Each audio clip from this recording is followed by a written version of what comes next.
আমার ছোটবেলার একটা বড় অংশ কেটেছে দাদুর গ্রামে। ওখানে একটা পুরনো মাঠ ছিল, নাম শ্মশানতলা। আগেকার দিনে ওখানেই সব দাহ হতো। এখন আর হয় না, কিন্তু লোকজন ও জায়গাটাকে আজও ভয় পায়। কেউ সন্ধ্যার পর কাছাকাছি যায় না।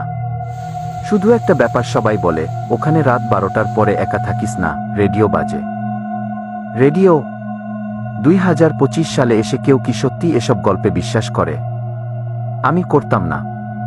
তাই একবার পুজোর ছুটিতে বন্ধুদের নিয়ে চ্যালেঞ্জ দিলাম, চলো রাতে শ্মশানতলায় যাই। 4 জন মিলে প্ল্যান করলাম। দিনভর আড্ডা, হাসাহাসি, ঠাট্টা। সন্ধ্যার পরে খাবার খেয়ে আমরা শ্মশানতলার দিকে রওনা দিলাম। পুরো মাঠটা ফাঁকা, ধুলো উঠছে হালকা বাতাসে। অদ্ভুত একটা নীরবতা।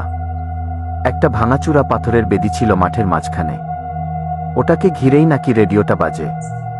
রাত তখন ঠিক 12টা।